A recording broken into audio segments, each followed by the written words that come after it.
El Lleida segueix invicte al camp d'esports i sense haver encaixat encara cap gol després d'imposar-se en el derbi contra el Nàstic per 1-0. Per als tarragonins, ferms aspirants a disputar el play-off d'ascens, el partit contra el Lleida ha suposat la primera derrota fora de casa. La primera jugada de perill del partit la va tenir el Nàstic amb aquesta rematada de cap de Xavi Molina que enviava la pilota fora.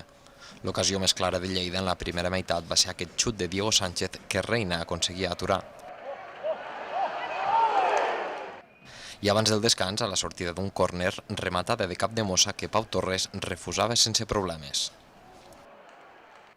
A la segona meitat es va veure la mateixa igualtat sobre el terreny de joc amb minuts de domini altern entre tots dos equips.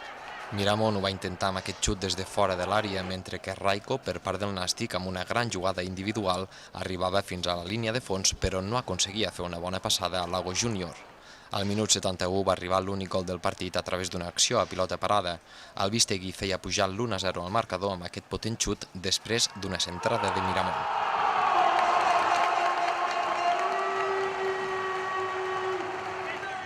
Abans de la finalització del partit, els granes encara van poder gaudir d'alguna ocasió per empatar, com aquest xut de Cristóbal. Amb aquesta victòria, el Lleida suma ara 16 punts a la classificació. El proper partit que disputaran els blaus serà aquest dimecres contra l'Alcoià en la Copa del Rei.